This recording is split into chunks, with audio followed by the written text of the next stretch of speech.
So, let's talk about fanfiction. You know those stories where people write about already existing characters? Sometimes they're soft and fluffy, sometimes they're explicit, sometimes they're 300,000 words of emotional destruction that you can't stop reading at 2 a.m. It's a space where fans take the world building and characters that they love or feel complicated about and rewrite them. Sometimes to fix what canon missed, sometimes to heal, and sometimes just for fun. But what if I told you that fanfiction is more than comfort content, that it's also a form of queering? Not just because it includes queer characters, though yes, but because the very act of writing fanfiction often resists the dominant rules of storytelling, genre, and even identity. Fanfiction creates space for different ways of feeling, desiring, narrating, and imagining. So in this video essay, we're diving into what it means to call fanfiction a queer practice. We'll break down some ideas from queer theory, don't worry, I'll keep it accessible, and look at some fic examples that bring these ideas to life. Because sometimes, the best way to understand theory is through the tags of AO3. To talk about how fanfiction queers, we need to talk about what queering means. In queer theory, to queer something isn't just to make it gay, it's to disrupt the normative, to challenge the assumption that there's one correct way to be, to love, or to tell a story. Queering is about bending, reinterpreting, resisting. It's creative. It's political. Fanfiction does this all of the time. Let's start with Gail Rubin, who wrote Thinking Sex. She introduces the idea of the charmed circle, which is a way of mapping what society considers acceptable sex and what it deems deviant.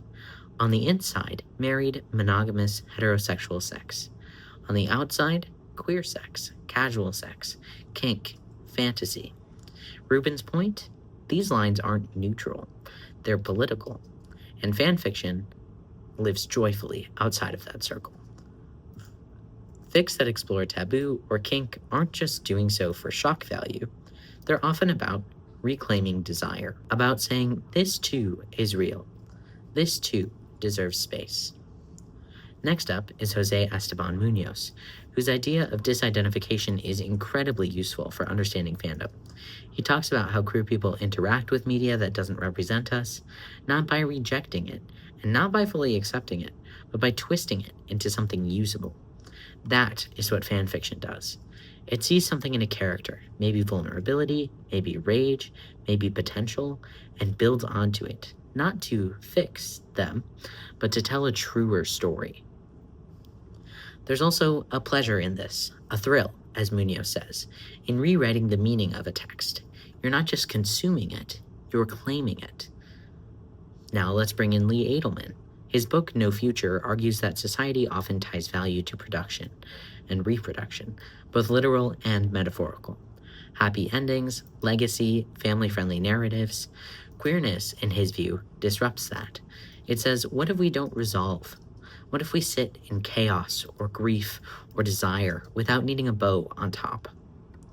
A lot of fanfiction plays here. Fics that never fix their characters, fics that rewrite time, fics that don't want a neat resolution. They're not failures of storytelling, they're queer storytelling. Finally, we have Alexis Lothian, who takes things a step further by looking at the form of fanfiction.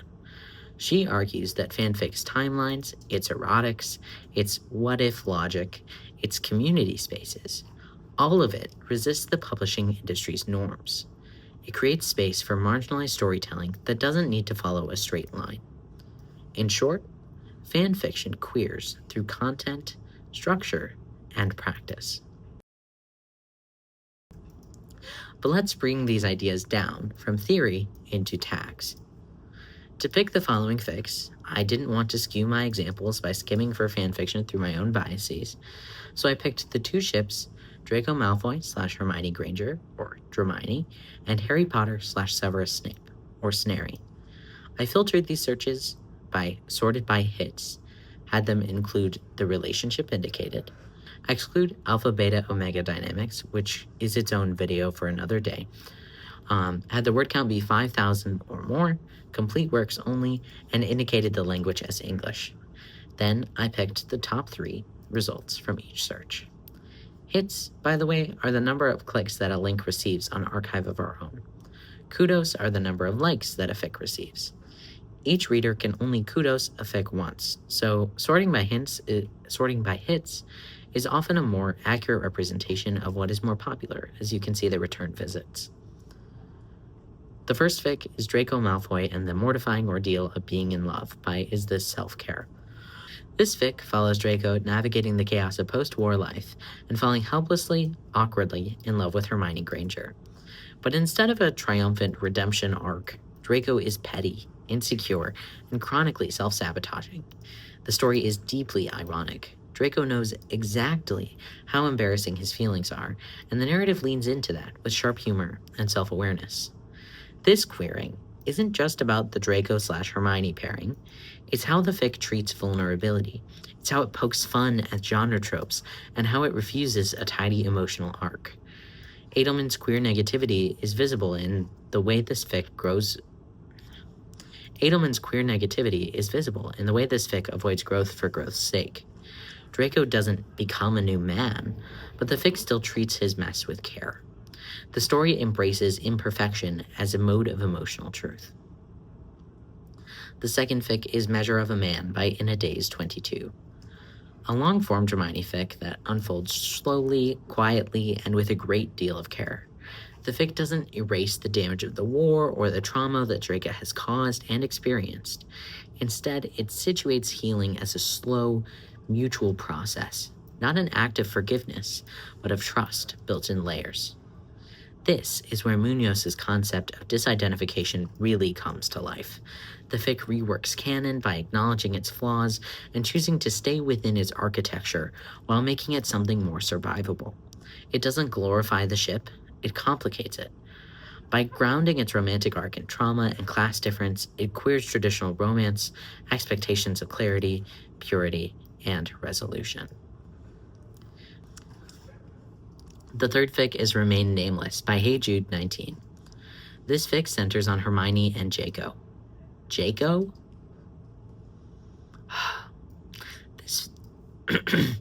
This fic centers on Hermione and Draco, but what stands out is its pacing, its emphasis on introspection, and its refusal to romanticize healing. It takes place over many years, and the characters grow apart as much as they grow together. Its queerness lies in its formal decisions, how it uses silence, time jumps, and interiority to express the things that go unsaid.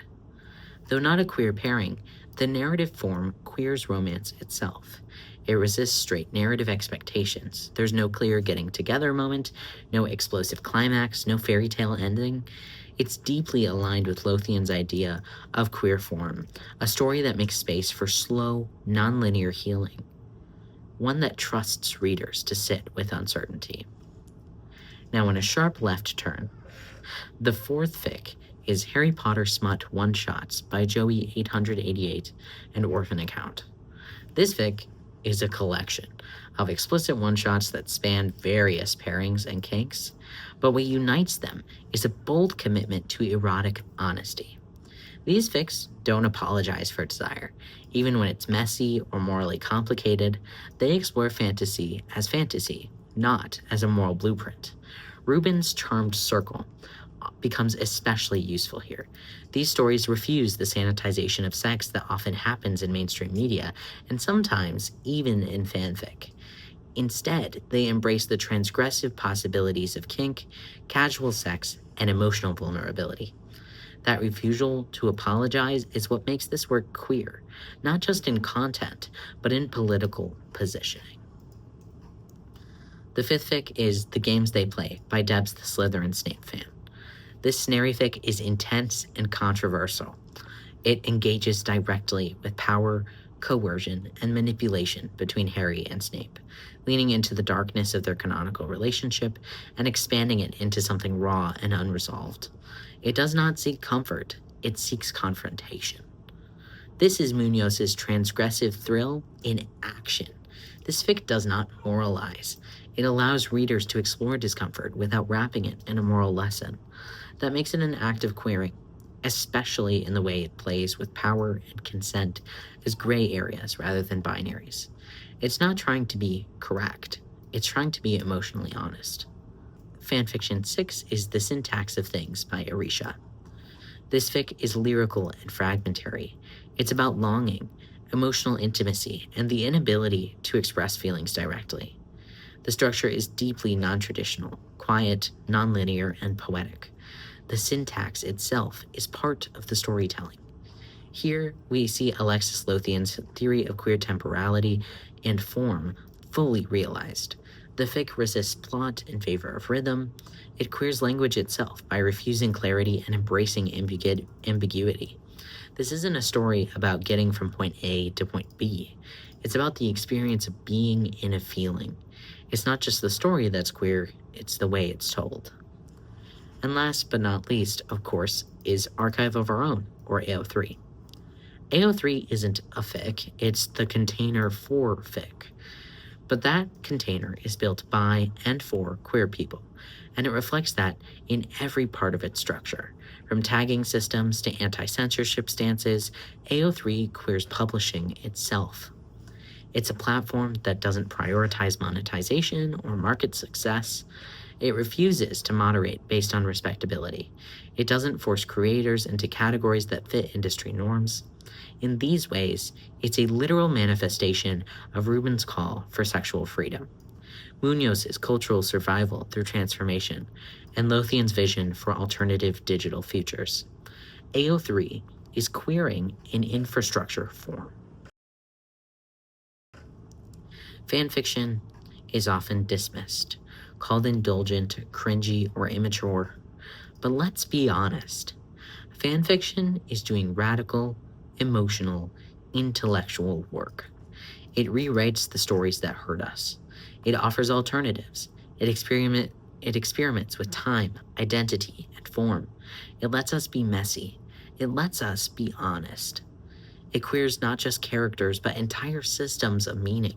It says, what if the author was wrong? What if we know better? It's a place where people, especially queer people, write themselves into stories they were never meant to survive. That's not just art, that's resistance.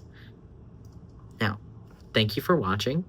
If you have a fic that made you feel seen, drop it in the comments. I'll be reading.